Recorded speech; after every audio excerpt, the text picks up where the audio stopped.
Hey everybody, and welcome to a brand new installment of Nintendo World Report at Night for January 2nd, 2016. Happy 2016, everybody. I'm Alex Kalafi, and today, to talk about our Game of the Year picks, I am joined by one Mr. Donald Terrio. If I did this, would you recognize it at all? Sure. That is a reference to Contradiction. That is a PC adventure game heavily discussed during Giant Bomb's Game of the Year discussions, which, by the way, if you want to hear the best podcasting all year, fuck this show. Go listen to the Giant Bomb Game of the Year thing. Because the yearly Giant Bomb Game of the Year podcasts are the best that podcasting gets, in my opinion. It doesn't get better. I fully recommend it. I'm also joined by one Zachary Miller from Alaska. Hello, Zachary. Hello. Clearly, all three of our Game of the Year is Amiibo Festival, right? Yeah, it's no, this isn't No spoilers, but top 5 worst games of the year. Top 5 most embarrassing Nintendo releases in 2015. Oh yeah. Which is so sad because Nintendo had an amazing year, and there's also probably 5 games that could fill a top 5 most embarrassing Nintendo releases in 2015. Yeah. Yeah. It was a weird year for Nintendo because, they put out a lot of amazing games, and also, their E3 was a disaster. No Zelda. A lot of games ended up being kind of disappointing. But somehow, they still managed to pull out some absolute miracles. So we're going to be talking about that. This True. show is going to be working. We're going to go through our honorable mentions first. Basically, Donald and I have a 6 through 10 in our top 10 list. Zach has a game or two that he wants to bring up. Yeah. And then we'll go down descending order, 5 through 1. That's the way this is going to go. That is the way the Game of the Year will set up. This is also for the people who are slowly joining us live, so that we have something to talk about while we're waiting for a few more people to join. So honorable mentions, I'm going to let you go first, Donald. All right. My bottom half of the top 10 for the year goes Steins Gate, Record Breaker, Mario Maker, Affordable Space Adventures, and Stella Glow. That's 7 through 10. And so that's Steins Gate at number 10, Devil Survivor Record Breaker, Super Mario Maker, Affordable Space Adventures, and then Stella Glow. Anything to say about any of those? Stella Glow was so freaking close to getting into the top 5, but in the end, I was just a little bit more charmed by my number 5 game. Okay. So a little tease for us. Zach, what about you? My number 6 through 10. I don't really have a good top 10 this year because I didn't actually play many console games, but Axiom Verge really impressed me and continues to impress me. I'm still pretty early in it, but it's of all the PS4 games I bought this year, that's the one I've spent the most time on, oddly enough. It's really good. And I understand if any of our listeners out there have listened to Guillaume or Lindemann's complaints about it. I completely agree with all of them, but it just doesn't bug me as much as those guys. Beautiful game. Beautiful game. Great music. Holy cow.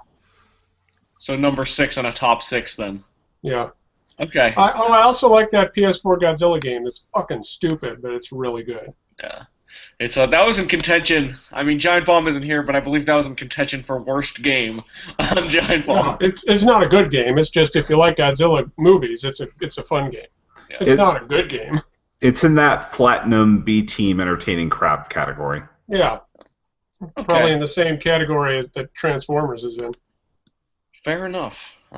Mine is, I actually technically have a number 11 here. I started playing Yoshi'S Woolly World, and I'm just going to go into it very quickly. But I've only played 6 or 7 levels of it. I really like it, but I also feel like I might end up tiring of it eventually. I'm not sure yet. It's still very early on. I did. I got sick of it. But I'm actively having fun right now. Looks beautiful. Sounds beautiful. Plays really nice too. It would probably end up being around number 10 if I ended up doing number 10. If I ended up finishing it to completion and then making this list. Number 10 is Nintendo Badge Arcade. I've been playing that every day since I downloaded it. I was wrong from the beginning. It's actually a wonderful, wonderful free-to-play game. It is the most accurate simulation of one of those claw arcade games that I've ever played, and I don't even use the stickers, but I've just been engaging with it a lot. Number 9 is Persona 4 Dancing All Night. We'll be talking more about that one a little later, I bet. Hey, BT Dubs, Alex, and Donald, while I was on a plane back from Hawaii, I forced myself to play Persona 4 the whole time, and I'm actually enjoying myself now. That makes me really happy to hear, Zach, and I actually am totally looking... You do intend to keep on playing it for some time, right? A while, although it seems like it's turned into a schedule manager of the game. Yeah, I love that. That might be one of my favorite parts. Okay. So I'm looking It's forward really to... well localized. I'm really impressed by the localization. Yeah, it's the teenagers feel like real teenagers, which is really impressive to me. Yeah. Yeah. Number 8's The Witcher 3. Well, number 9's Persona 4 Dancing All Night. 8's The Witcher 3. 7's Hotline Miami 2. And number 6, another one that just barely missed the mark. That is Yakuza 5. Now, last week, I was very down on the game. I was like, I'm like halfway through, not fully coming together. I don't know. But then I ended up playing around 10 to 12 hours over about 1 or 2 sittings. And... the game fully came together by the end. Now, it wasn't necessarily 1 through 5 quality, but it was about a 7.8 or like 8 out of 10. Like it's still a very good, bordering on great game. Still has some of the best beat 'em up gameplay of all time. The Japanese drama stuff is amazing. The culture porn's amazing. I fully recommend the Yakuza franchise once again. So 7.8, too much Japan. Too much Japan, Donald. Okay, so there we go. There's a quick round. Now let's go through 5 through 1. I actually like this rotation: Donald, Zach, Alex. So let's stick with that for now. Before we do that, Donald, I can still hear myself a little bit. Okay, is this better? Let me see. Yes, it's quite a bit better. Okay. Okay. Cool. So let's go around. Donald Terrio, what is your number 5 game of the year? And I brought props for this, so my number 5 is Splatoon. Number 5, okay. Yeah, it was a very close fight between Splatoon and Stella Glow for that last spot on this top 5 list, but it came down to I just had a little bit more fun with Splatoon, and I could see myself still having a lot of fun with it going into next year. Yeah. So that's a game I wish I had time for. Do you not have time for Splatoon? Each game's like 3 minutes, Zach. I know, but I mean, it takes you so long to level up. Yeah. And everybody and their dog is at level 50 or whatever the cap is now, and I'm still at level 15 or something. Believe it or not, and I started playing a little bit when I was trying to figure out if Splatoon ranks on my list. And one thing I realized is that there's actually a pretty good split of levels now, especially since Christmas. Yeah, that's true. You'll find some at level 50, you'll find some at level 20, which is the that's original true. cap, which is where I'm at. And then you'll find some people down at the bottom because it's a Nintendo game, so there's always new players coming in. It's not like Call of Duty, where 3 years later there are still people playing Call of Duty World at War. Well, that just means the matchmaking sucks. Yeah. Maybe. It's either way, I never felt I had a problem, and I still use the junior splat gun, like pretty much the default weapon. Either way. I turned it on when I got back from Hawaii and sat through like a 45-minute update channel. Because I hadn't turned it on in 3 months, so Callie and Marie just kept on talking. I'm surprised you didn't just pop up weapon for the whole time, but But honestly, I really still play it once every few weeks when there's a Splatfest going on, and I got enough out of the turf war just to make this game into my top 5. Oh wow, okay. It's a good game. I appreciate what it is. I just don't have time for it.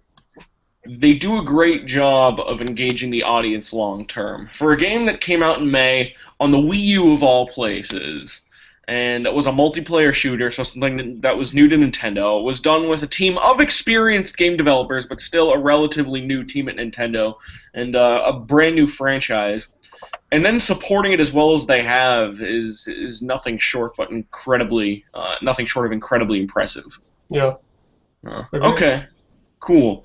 Zach, what is your number 5? My number 5 is Yoshi's Woolly World.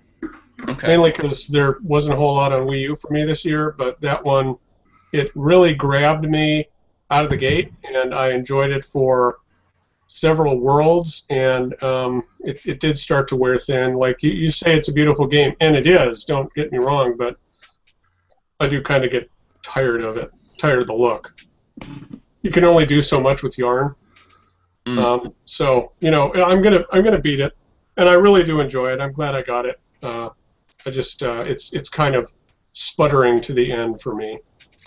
One thing I will say about the art of Yoshi's Woolly World is that sometimes it's so detailed that it's almost distracting to play. Like the backgrounds look so good that sometimes I can't I have this hard time distinguishing between the foreign backgrounds when I'm playing. Yeah, there are some levels like that. The best level in the game for me, and you'll get to this before too long, is the haunted house level. That has some really cool gameplay gimmicks and I kind of wish it was that creative the whole game, but it's not. You remember that new Super Mario Brothers Wii U level that was the impressionist painting? The night sky level? The night sky, and you wish the whole game were like that? Yeah. It's kind of like that in Yoshi's Woolly World with the haunted house. Okay. All right. Real good game, though. Okay. Super cute. Worth your number 5 at least. Worth my number 5 at least. Okay. My number 5, another one which I feel somewhat enthused about, is the PlayStation 4 exclusive Blood-Borne. That game. Yeah. I ended up playing that when it came out. What makes Blood-Borne so good compared to other Souls games, and this is, I'm not necessarily a newcomer. I played Dark Souls 2 to completion. I played most of Dark Souls 1. Beat Blood-Borne. What I like about Blood-Borne is that while the original Dark Souls gameplay, while great, was slower and lumbering, Blood-Borne speeds up the combat and takes away the shields, so you're constantly focused on parrying and active combat. And somehow, despite all of this, the game ends up being easier to grasp and actually easier to approach for a wider audience. So, if you two were open to a challenging action game, Blood-Borne would actually not be that hard for you guys to get into, I think. Dude, I got it with my PS4, and I tried it for many hours. I just couldn't get the parrying timing down, and I kind of gave up. All right, well, it's. But another game, it's beautiful, gorgeous game. It is. That game is disgusting to look at. That game is the opposite of Yoshi's Woolly World visually, but in the best way possible. It looks, every boss and enemy and weapon and just the color palette in general is so grotesque, and it's dark and gruesome and morbid in a way that I don't want to say I identified with, but I definitely could appreciate on a personal level. You can tell that the team went all out and took a lot of really heavy inspiration to make. I'd like to see the art of Blood-Borne book. That would be great. I have a copy of it. Is it real? Is that a real book? So if there's a giant hardcover one, I don't have that, but I did get the special edition with the steelbook and stuff, and that comes with in a smallish art book of some kind. A very good game though. Very fast-paced, excellent boss fights, the best story, I would say, in any of these games. And is there a story?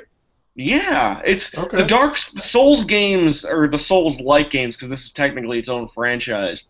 They have very detailed stories, but you got to work to find them. They're embedded in the world, so Metroid Prime. Exactly. So it doesn't it doesn't beg you. It technically, the way the game carries it, it almost doesn't care if you find the story or not. Yeah. But if you want to search it out, the story is weird and gruesome and interesting. So excellent action game. I highly recommend it. Donald, what is your number 4? My number 4 is Monster Hunter 4 Ultimate.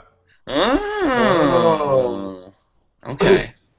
Tell me about this Monster Hunter 4, Donald. Yes, it's the 3DS game I put the most time into this year that doesn't involve gambling essentially. The I put about 90 hours in that game. It's the best co-op game I think I've ever played, Wow. and and what they did, the biggest thing they did was get rid of the water levels from 3 and replace it with the ability to fly through the air and stab stuff in the neck. Yeah. Yeah, They there's Go ahead. there's just something about mounting an enemy and while it's bucking around like a bull and you're just driving swords into its neck that just I need to What get into that game. I really do.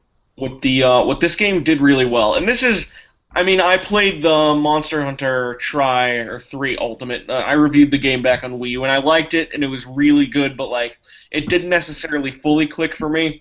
This game fully clicked for me, and the reason why it fully clicked for me was because it had this more active system where it's more vertical and you're jumping on monsters more and like you're more moving around. This game made me feel like an actual action adventure Monster Hunter. Like it, I more got into. I feel in this game for the first time the way actual Monster Hunter fans feel, or that's the impression I got. yeah. And You understand the hype.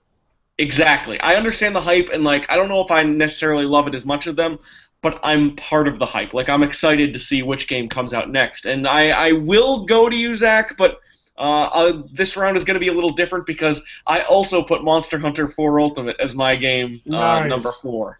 All right. Yeah.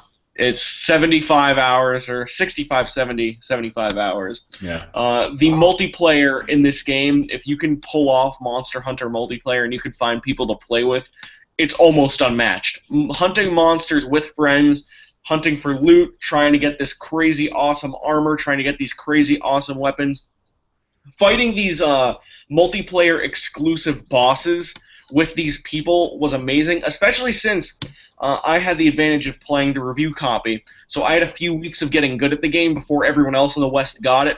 So by the time I found this team of people to work with, which was I found them on randoms, I was like the super good player. So like it was the first time in a multiplayer game that I knew what it felt like to be like the savant of Monster Hunter, to be like the guy everyone else looked up to get shit done. And that You were the felt really. Sherpa. You were their I Sherpa. was the Sherpa Zachary, Yeah. and the story's also excellent. I mean, it's excellent. Like the single player experience is excellent. And Monster Hunter 4 really did a lot of what we're seeing this year with like constant free updates after the game comes out. It did it first. And I spent a good part of the year playing as Samus with a cat that looked like Mega Man. So Yeah. I thought the Samus stuff was super hard to get to. Is that true? it's decently hard to get to, but I did eventually pull it off. Nice. So there were some super hard bosses in this game. There's enough content in this game where like 100 hours isn't even that unreasonable. I would say not even unreasonable at all. Especially, you have to enjoy a little bit of a grind. It's a nice grind. It's a good grind. It's one of those feel-good RPG grinds.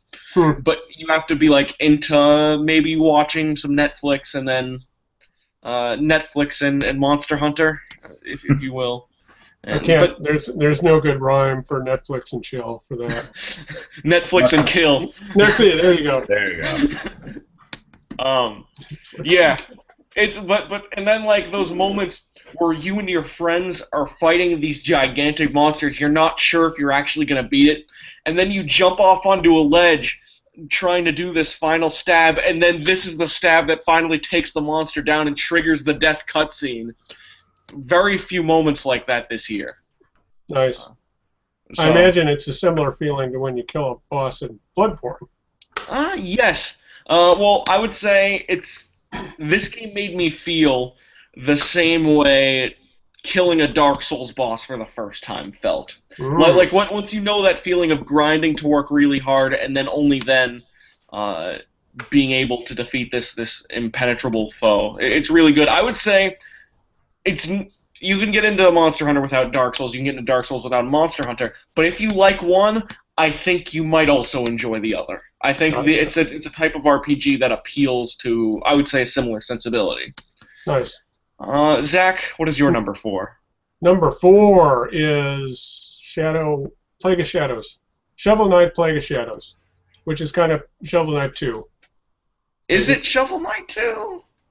Kind of. Completely different gameplay. Completely different level, maps. I mean, the tile sets are the same, but the design of each level is completely different.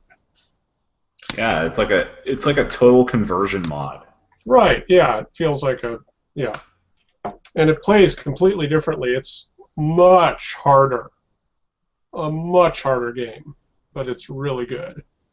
Once you get used to how Plague Knight moves, you have more freedom than you did with Shovel Knight. What do you like more, Shovel Knight Plague of Shadows or the original Shovel Knight?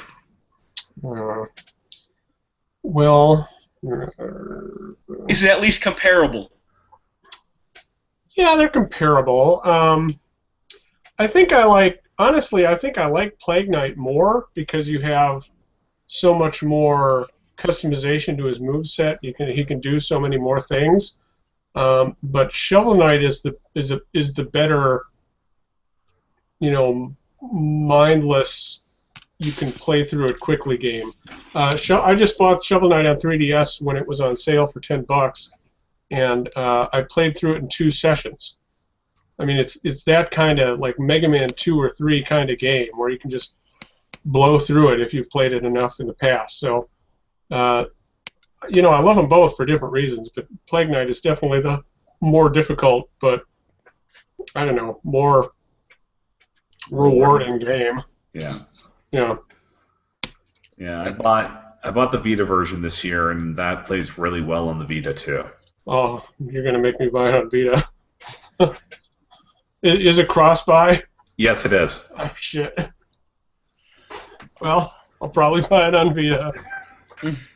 I'm getting into the mode where like I'm almost ready to replay Shovel Knight because if I remember that game the way I remember it, and I remember it pretty fondly, the way I remember that game playing is similar to how I felt when I played Donkey Kong Country Returns for the first time. Wow. That specific like. It's the kind of platforming difficulty and bounciness that scratches this itch that no other game can scratch. It's the Donkey Kong Country itch. Oh. And, if Plague of Shadows is even harder, then... You haven't played Plague of Shadows? No, because, I don't know, sometimes it's hard to go back to games. Yeah. But Plague of Shadows is super fucking hard, but it's really the good. fact that you're saying that, the fact that it ranked on your list, and the fact that you said it's super hard, yes, I will play it. I will play it. If you will stick with Persona, I will at least give Plague of Shadows a fair shot. I'll stick That's a with fair Persona. deal. All right. Okay. All right. Number 3. A new Number 3. soundtrack, by the way. New soundtrack? Bert made a second soundtrack just for Plague of Shadows. And there's still at least 1 or 2 more of these level packs expected, or something. Yes, Yeah. 2 more full, sequels. One's with Propeller Knight and one's with King Knight, I think. Okay. Donald, what's your number 3 game of the year? Speaking of Persona and soundtracks, Ah. Persona 4 Dancing All Night. Oh, the Persona 4 Dancing All Night soundtrack. Okay. Well, it's there in the game. Not the game. The game's actually number 1. This is just the soundtrack. No, this game was good enough that I actually bought it for the limited edition, despite getting a review copy of it. Oh, wow. Yeah. So you have it twice. You have it 2 ways. Well, I traded in the copy of the game that came with it, and basically got my money back. So. Gotcha. But So, yeah.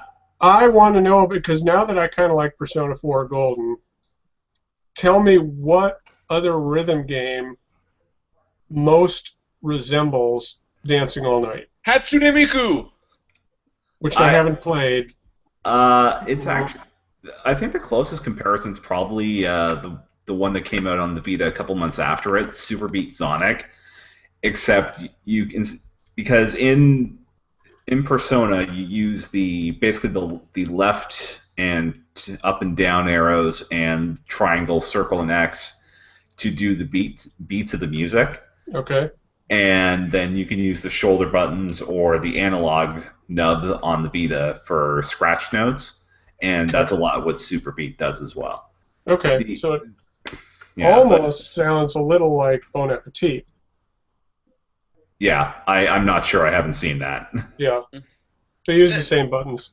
Yeah, but on the fact that this game is number 3 is because it's one of those games where I got a new appreciation for Persona 4 soundtrack from playing it in the rhythm context, and it's got Akira Yamaoka doing covers of Persona songs.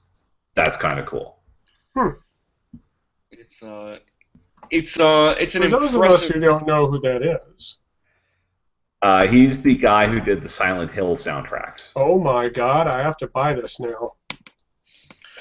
What's cool about this game is that what was cool about Persona 4 Arena, and especially the Suplex Ultimax, the fighting game sequel to Persona 4 Arena, was that it took this genre that wouldn't normally...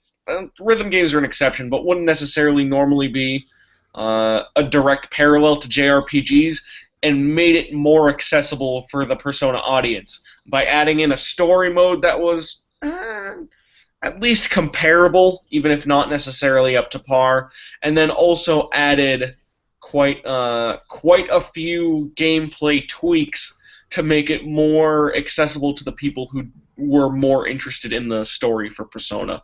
They made really gentle approaches to the fighting game genre and the rhythm game genre with Arena and this game that was really cool.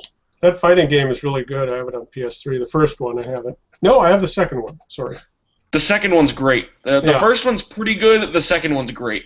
Yeah, second one's shockingly good. I like it a lot. Beautiful. I want to get the second one again because I had it and traded it in, but I'm waiting for the Ultimate Edition to go down to a reasonable price on PSN. Because It'll happen. Well, it's Atlas. It'll inevitably go on sale at 75% off or something. Yeah. Yeah. Okay. Excellent. Now I have to buy this game. Thanks, Donald. Wait for it to go on sale. I will. The one thing I'll say, and I won't criticize the game much, but the one thing I'll say, $50 is too much for this package. As a game, it's $20 a video game. This game is $20 a video. At release, it should have been $20. Instead, they charged $50. Wait until it hits $20. Is it like the Atlas tax or what? It's the Atlas tax, but it's probably the most severe example of the Atlas tax I've ever seen, where there's maybe 7 or 8 hours of... For someone who's not heavy into rhythm games, there's about 7 or 8 hours of content here for you, and that's being pretty generous. It's good content, but it's $20 of content at best. I don't know, Alex. Stella Glow was $67 here at launch. Good God. The keyword is here, Donald. That's like $22 on American money. Okay. Zach, your turn. What's your number 3 game of the year, Zach? Well, I had to get a Kusage game in here, right? So y'all know what it is. Splatoon? No. Yeah, it's Splatoon. It's Senran Kagura 2, Deep Crimson. I recently went back to it because I forgot there was DLC, and the DLC is really fun. Each DLC pack does something different. The first one makes them all chibi-fied, which is cute. The second one is a side-scrolling shooter, which doesn't really work very well, but it's kind of fun to see. And the third one plays around with bust size in a humorous way. In a humorous way? Humorous way, yeah. Okay. Based on the established storylines of the characters, in a humorous way. So I like the game. Senran's a fun, stupid game. I really like it. But I wouldn't call this one Kusage, although I think you do have some Kusage on your list. Maybe. Wait, what's Kusage? I I thought Kusage was fan servicey, you know, No, Kusoge literally means shit game. I'm wrong then. No, Senran's really good. If you're Yeah. talking about Onichanbara, that's not on my top 10. No, we'll get to that. We'll get to that. Okay. A kawaii game for Zach's number Yeah, three. yeah, Three but spot. no, Senran's really fun, and the second one, Senran Kagura 2, is the best Senran Kagura game, and I have them all. So, I mean, it has its problems, but it's really, really fun. Okay. I just wish, this is going to sound like a weird complaint, but it deserves to be on an HD system because you can tell it's a really pretty game, but on the 3DS screen, it kind of looks like ass. Does that make sense? Isn't that what you're kind of looking for though? Not me. But yeah, like it would be like putting a Vita game on the 3DS. Like the base game looks a lot better, but filtered through the 3DS screen, it does not look as good. Okay. See also Conception 2. Yeah, so I'm glad I got that on Vita because my good friend Travis Brody from Twitter sent that to me, the card, and that's a weird game, man. Cool. My number 3. Speaking of Splatoon, my number 3 is indeed Splatoon. That's a good game. That's a great game. That is the most fun I've ever had with a Nintendo multiplayer mode, I think. Oh, I know what Donald's talking about with the Kusoge. Screw you, sir. But yeah, no, Splatoon. Splatoon's excellent. Splatoon is Nintendo's big shot at a multiplayer shooter. They pull it off in spades, and I admire Nintendo's recent philosophy in release content over a period of time that's completely free to just keep people playing. And even though I did eventually tire of the game reached its natural conclusion for me. I hit level 20, which was the original max level, beat the story, had my fun, 25 hours, and then I would still come back now and again when there would be new maps or a new Splatfest just to see what was going on, because the core gameplay is so simple and so fun. And it's super easy to engage with that game because it takes the best of a lot of other games. Like, it takes the customization of Animal Crossing, which is great. It takes the hub world of Nintendo Land, which is the most memorable thing about the entire Wii U launch. or the most positive memorable thing about the entire Wii U launch is the Nintendo Land hub for me. And they ape that and then make it even better. The social element's brilliant. Music's great. The music, it is the best music of the year, like without a doubt in my mind. Wow. I mean, but there was a lot of good music this year. But I think Splatoon does feel like it's just brimming with style. It's not just style over substance; it's style and substance. Yeah. And if I wasn't so excited about my number 2 and number 1 game, I would feel no shame in making this my game of the year. It's great. I love it. I'm excited for another Splatoon game, and I'm super happy to be saying this too because I actively didn't expect Splatoon to be any good. I thought it was going to be a $20 game at best. I thought the content wasn't going to be there, and the content wasn't there necessarily from launch, but it did certainly get better, and it's fun. I didn't expect it to be as insanely fun as it was. I didn't expect them to pull off gyro controls as well as they did. Just that game is my biggest surprise of the year, and probably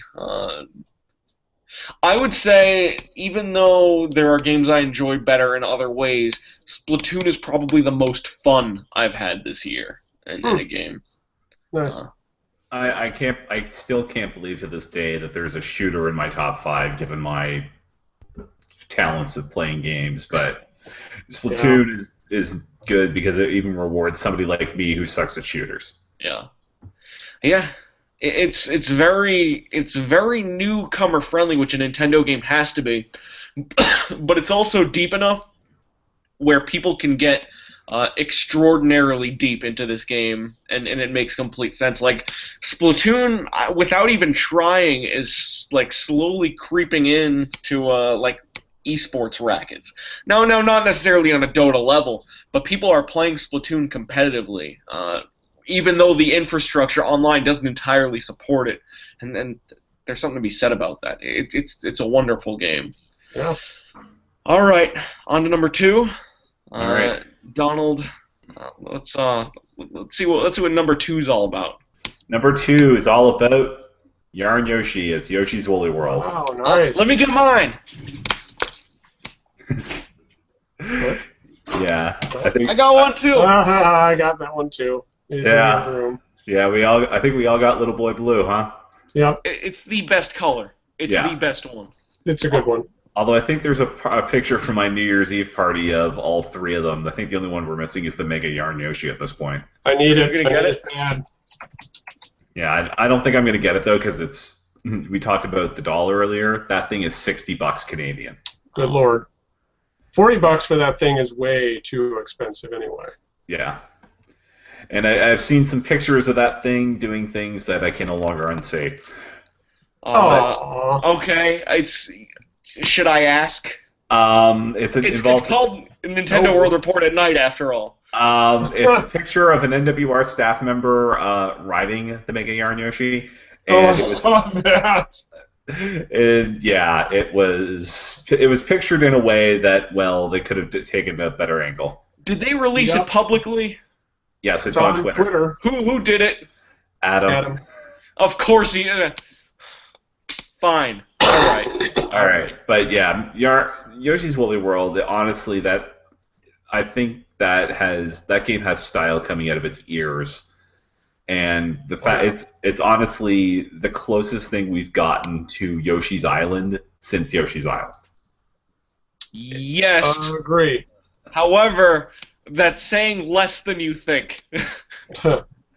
I don't know. I really liked I really liked Yoshi's Island, and the only reason it wouldn't sort of be my game of the year that year is because that's the same year that Earthbound and Chrono Trigger came out. Oh. But wait, really? Wow. Yeah, that 95 was loaded, dude. Hell of a year.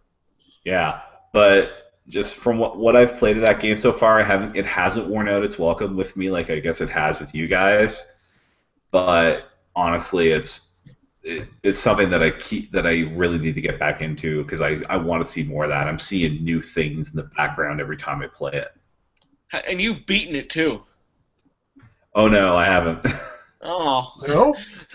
No, I think I'm probably I'm the closest to beginning, but I'm also going back because I don't mind going back now that this game saves it when you get the collectibles. Yes, that is very nice. Yeah, that is a lifesaver. Yeah, and again, I'm also playing as Mega Man or the Duck Hunt duo. Amen. The Duck Hunt one does look pretty good. Yeah. Okay, cool. Zach, what is your number 2 game of the year? My number 2, yes, I understand the shit game aspect now. It's Binding of Isaac 3D S. It's shit because there's literally shit everywhere in the game. Some of the enemies are shit. But it's also a Nicholas game, which means it's shit anyway. Shittily coded. It still doesn't work 100% after 4 patches. But I have 180 hours in it. 180? How much did you even idle it at all? Or was that just active playtime? That's active playtime. That is 100 hours more than the runner-up, which is Tomodachi Life. And I think it's actually Tomodachi Life is tied with Resident Evil Revelations. But the reason I have so much in it is because you can play like a full round while you're taking a shit or waiting for food at a restaurant. So you can really get a lot in and not a lot of time. So, damn, it's just such a good. It's just it's such a frustrating game because at this point in the game I've unlocked enough stuff in the random item mixer that maybe 90% of my runs end tragically because I don't get a good item mix. But there's that 10% where you just become an unbeatable whirling death machine that can't be touched, and you kill Mega Satan in like 10 seconds. It feels so good. It feels so right. And it keeps you going. So now I'm trying to the goal of the game is to beat every boss with every available character. And one of the characters you actually cannot unlock because the game's still broken. But I don't care, because the characters I've put off till now really suck. Like, playing as them blows. One of them only does good damage when they're at 1 heart. So if they take damage, they'll die. So the game is now really hard for me and almost unenjoyable, but over the year I've enjoyed the game a lot. I didn't think I would. Honestly, I might have gotten into this game if playing it on the Vita didn't completely turn me off of it, and if the developer wasn't the same one that had basically spent this year botching going to the right. Yeah, I heard about that. For 1001 Spikes, right? Yep. Yeah. Yeah, they're just not they can't do portable gaming right.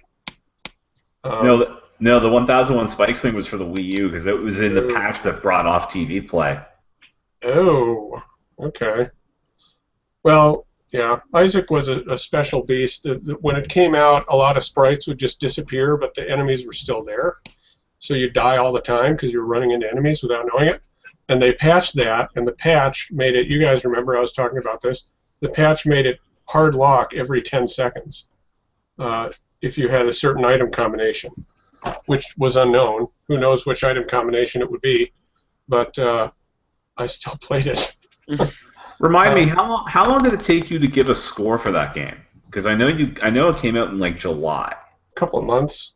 I think the updated review was like September. Maybe I'd have to look, but I mean it took forever. This was something of a saga for you. Yeah, it really has been, but I still think that Tyler Rodriguez guy is kind of a dick.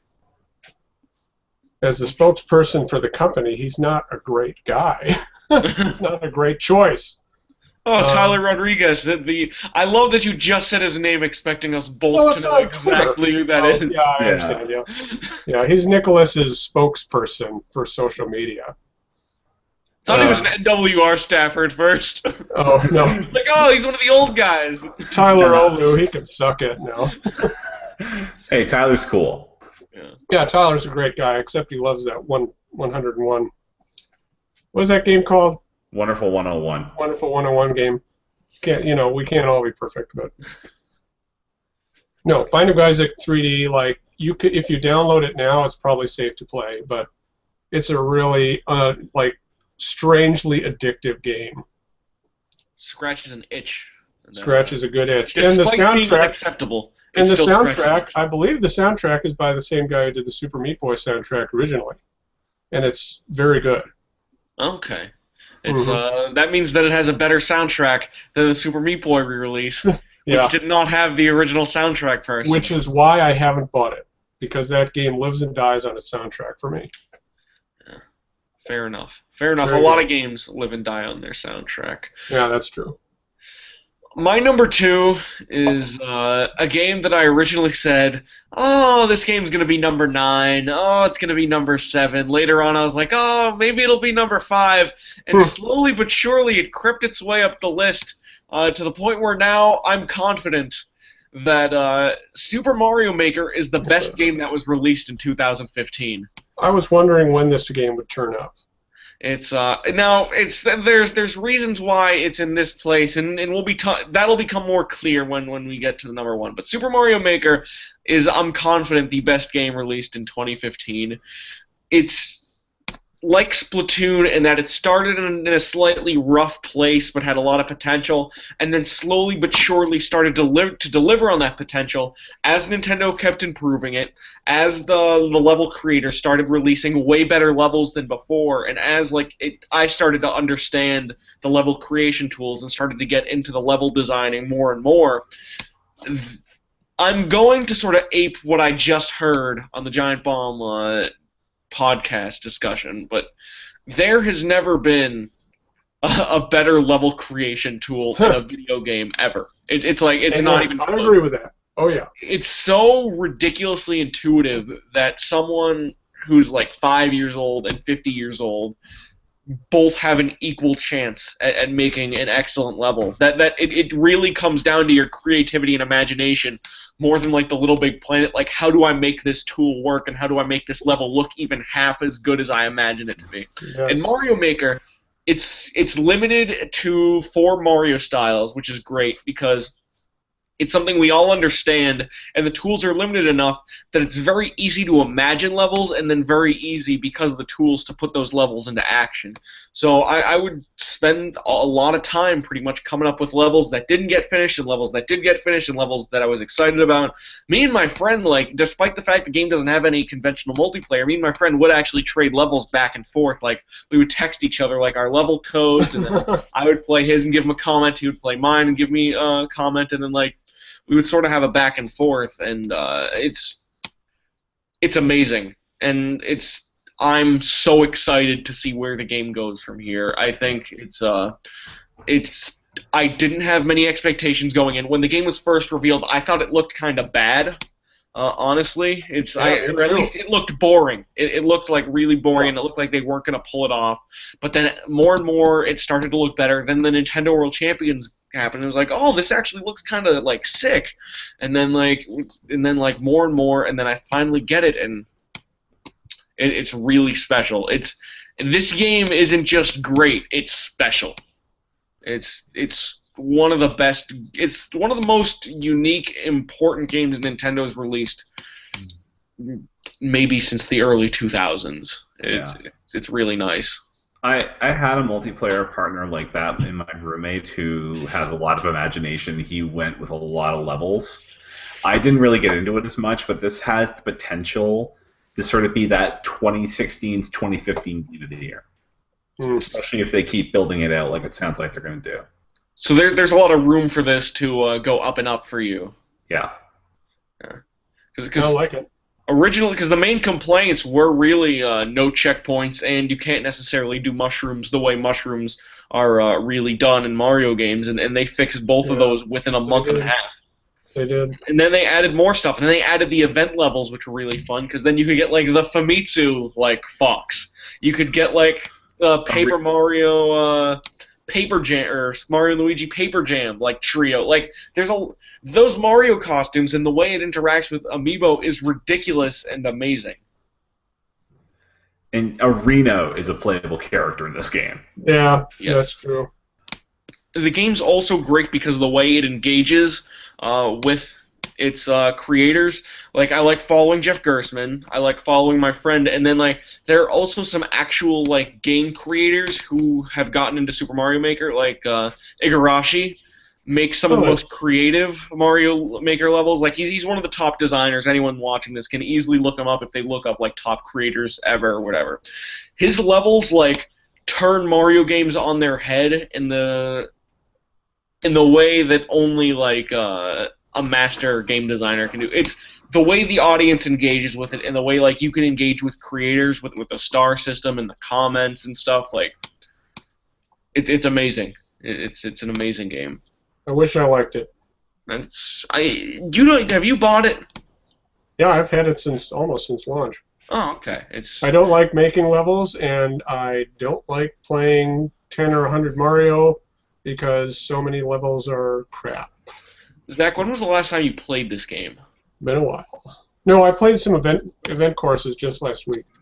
I would suggest you just try dicking around a little bit. Like try the course maker. Just try like, I know it's a tall order to make a level, but just try a little something. See if you can come up with any creative Mario ideas.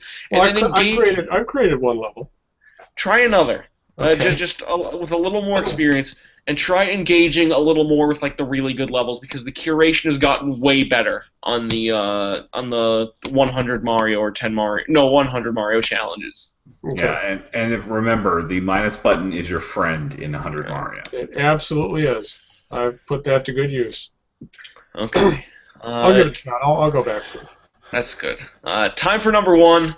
Okay. It's Donald. I have a sneaking suspicion as to what yours is, but we'll see. We'll see. Oh, you mean the game I haven't shut up about for the last 6 weeks? Xeno. Let me. I don't see that. Hold on. There Okay. he Oh, is. there you are. Oh, look at that. Xenoblade Chronicles I'm X. guessing that is the strategy guide, Yes, it a is. hardcover, gigantic strategy guide. The 500 plus page strategy guide. Good lord. Yeah, honestly, this was pretty much my guess as soon as its release date got confirmed, and the fact that there's like 3 separate games in there, and all 3 of them are really good in their own way. But getting that scale for the first time is like the biggest oh my god moment of the year. Hmm. That's what I hear. I hear that like the idea of changing the scale in that way is nothing short of incredible. Yeah. And because then it lets you go out and these things that you've been running from the whole game, the things that are level 30 but can probably two-shot you, you walk up, you slice them in half with a laser sword. Nice. Game suddenly turns into Pacific Rim. Despite that, though, Yes. it doesn't feel like it doesn't break the game. Oh no, because then because there's a new class of enemies that you can build up to take on with the bigger skulls you get when you level 50. Okay. So like there's always a new challenge, so There, it balances it right. yeah, there's always bigger fish, and the first time through, yeah, doing the critical path, that kind of was a bad idea, but it got me enough of the game that I could say yes, this is really good, and then going back and doing all these quests over that I missed the first time, it's solving a lot of the complaints that I initially had in the review about worrying about checkpointing, because now I'm strong enough that that's not really going to be a problem. Nice.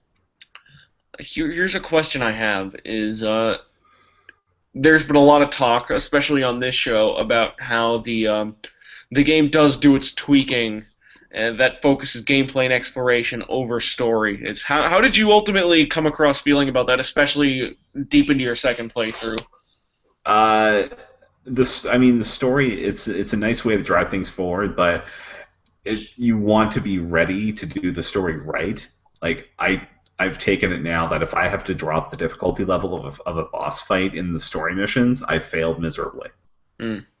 So I want to see this through, especially since in between when I restarted and when I wrote the review, my roommate actually beat the game in its entirety and he put 120 hours in, so I know what's coming. And there's some really interesting twists that this story takes. Hmm. Okay. So would you say that this game was everything you wanted it to be and more? Absolutely. That's good. That Nice. makes me really happy to hear. Okay. Zach, Hi. what is your number one? Numero uno, Etrian Odyssey 2015. 2 Untold, the Fafnir Knight, sir. Really? Another game I did not expect to love, but damn, did I put all the time into this summer. How many And, hours did you crack into that boy? oh, I haven't actually looked, but it's probably in the top 4. Oh, I really? think it is in the top 4. I think it's right either above or below Resident Evil Revelations. And I continue to go back to it because I beat the game in story mode. I want to beat it in classic too. I really got addicted to the map drawing, and after beating it, I bought Etrian Odyssey Untold 1 because it was on an Atlas sale, and then a few weeks later, I bought Etrian Odyssey 4 because it was on sale. And I have not gotten to those yet, but I fully intend to, and it's not like any RPG I've ever played.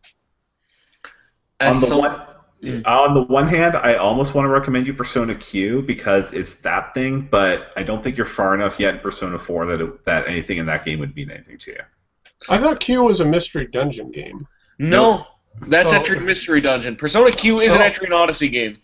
For all, I mean, gameplay-wise, it's made by the same people too. I would Interesting. wait until you beat Persona 4. Oh, okay.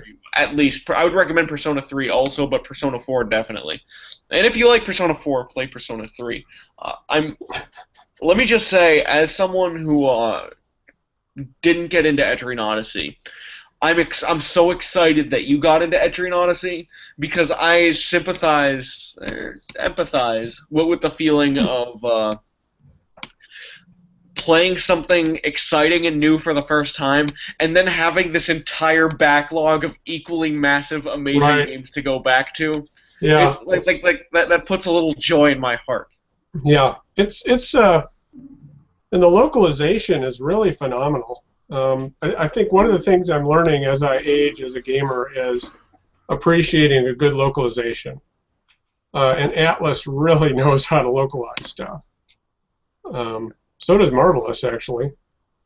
But yeah, it's just so, like, the map drawing is so fun. And I mean, I get irritated when I run into a fight because I have to stop drawing the map. But yeah, it's wow. I'm a little. The classic has got me a little concerned because it's a lot more DIY. You got to create your own party and pick your own, classes. And the art style's different in a way I don't necessarily love. Much more chibi-fied than the story mode, which is weird to me. But I kind of assume they're reusing assets from the DS games. That would make sense. Yeah. But I do want to give it an honest try. And I know you can create, I mean, with story mode, there's only 5 characters, and you just swap between, and they're all in your party all the time. But with classic mode, you can make all the characters, all the classes, and then swap between them in town or something, depending on whatever situation the certain floor of the tree puts you on. So I don't love that kind of an RPG as much. I like a more structured experience, but I'll give it a shot. It's a damn good game, and I mean, geez, Alex, if you ever find one of these Untold games on an Atlas sale, the story mode is worth it. I have the original Untold game. That was the one I tried and ultimately did not get into. Okay. I'm willing to try again, but it's my problem with that game, and it's not like a flaw in the game. It's just what the game is that it would be the sort of roguey dungeon design, but with a significantly not slower, but like more deliberate gameplay than a roguelike. Because roguelikes or like mystery dungeon games are usually like faster paced and easier to get into with the procedural design. Well, I mean, Odyssey is much more deliberate. Isaac is a roguelike. Right, but in its procedural design, but it's also like Etrian Odyssey is similar to that, but it's a slower first person JRPG instead. It's definitely a slow burn. It took like for the first several hours I wasn't sure if I liked it. It took me a few floors for it to really click with me. But what's nice about Untold 2 anyway, I don't know about 1, is that each floor has its own set of hazards that you have to puzzle your way around. Okay. So you're never really bored. You're always doing something different. That was nice. Fair enough. Great game. Great game. 2015 Zach's 2015 Game of the Year, Etrian Odyssey Untold 2. Woo! There we have it. My Game of the Year is maybe a little symbolic in some ways, but I also think that in pretty much in just about every way it deserves to be there. My 2015 Game of the Year is Metal Gear Solid 5: The Phantom Pain. I figured it might be this. Now I need to find the time to get into this. I recommend you do, because I mean I have this tendency when I actually do my number 1 game of the year to criticize a game, and this game certainly does deserve it in some respects. I mean, Konami really fucked with the online component to this game. Konami really fucked with this game, period. I don't want to say they ruined it, but they made it markedly worse, even in the single-player mode, with the updates to the multiplayer. Like the biggest enemy of this game was ultimately Konami, and there are all other problems with it. Like the story could come together a little better, even though like I actually do enjoy the twist and the like just the story in general. The open world sometimes does have a feeling of emptiness. There are like little problems here or there, but in spite of all that, it's the best stealth gameplay that I've ever played in a video game. It's Yeah. this Metal Gear Solid 5 makes good on the promises of Zelda Wii U. How Zelda Wii U promises to be this game where like you can approach this from any angle. It's like Zelda, but it's also open world, and you can get creative and improvisational, and there's quests and this and that. That's literally Metal Gear Solid 5. It takes Metal Gear Solid gameplay, perfects it, and then makes it so that it's in this big open world, and you can approach situations from a circular 100 or 360-degree angle, pretty much. Do you want to approach it this way? Do you want to drop bombs on it? Do you want to get do you want to get quiet to snipe from far away and start picking off guys? The game encourages improvisational, creative stealth gameplay in a way that's I've never seen done before, and this is probably the only time it's ever been done to this degree. And stealth gameplay, this gameplay that I've always seen as like maybe one of the least appealing forms of gameplay to me. Now it's fast, now it's fun, now it's engaging, now it can be used in tandem with action, and it's still totally awesome.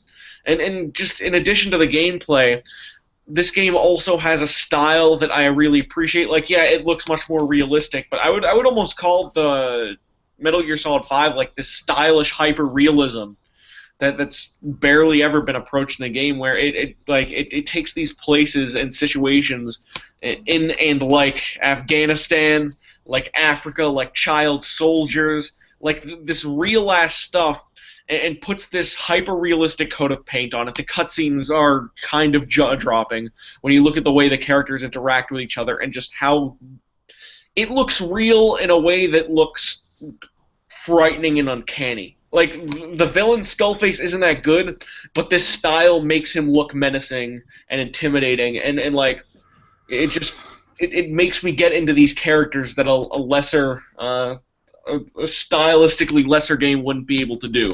Can I ask you a question about the Yes. story that's not a spoiler because it's a main component of the story? Sure. You think the parasite thing is stupid? Because I read about it and I think it's stupid. That's not a spoiler, though. It gets close to a spoiler, and I won't spoil anything. Okay. It's stupid, but they do a better job than you would expect to make it fit in the world. Okay.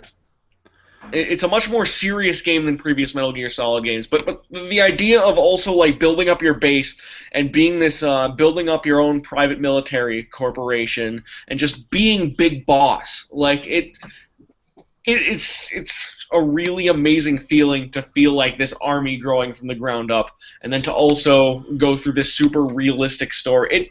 This game does realism better than any game I've ever played. The base building, I mean, that was present in Portable Ops. That was present in the sequel. I forget what it's called now. Peace Peace Walker. Walker. It Is makes it good. similar? Yes, but Okay. also it makes good on the potential of Peace Walker. One of the things I was worried about was that it was going to be too close like Peace Walker and almost feel too much like a mobile game. Yeah, like totally menu-based. Exactly. This is not that problem at all. They translate it perfectly to a $60 game. It's huge open worlds, huge story. I actually did get into the story despite its flaws, and even though like I think if I was to look at this, I don't know, quote unquote objectively, Mario Maker would be the best game that came out this year. But I'm also putting it there to represent the time I had with the Metal Gear Solid franchise this year, which, I mean, I fully got into the Metal Gear Solid franchise this year. I played Metal Gear Solid 1, 2, 3, 4, Peace Walker, watched Portable Ops, like a thing for that, tried out Metal Gear 1 and 2, or at least Not 1. good. They have a certain charm to them. You can at least see where he was going back then. Yes, you absolutely can.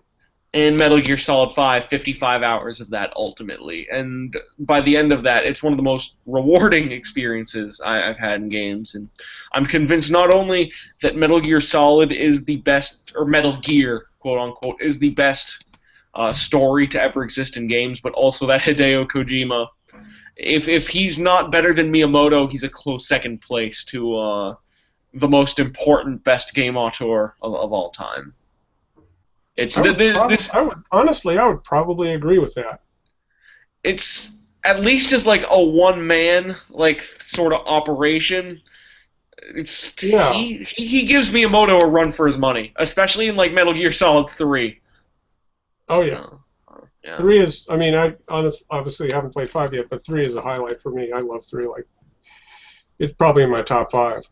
I definitely acknowledge that like I don't know. I feel a little hyperbolic or maybe a little excited about like especially my top 3 here, but 2015 was a really nice year for me.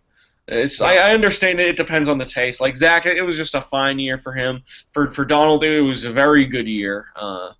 And just for me, like there were a lot of surprises, which I was pleasantly surprised by. Before this year, I had I didn't think Metal Gear Solid would be for me, but it turns out it's exactly the series for me. I didn't expect Mario Maker, working title, to turn out that good, but Super Mario Maker ends up being a delivery on a really lofty promise of Nintendo's, and they pull it off in spades.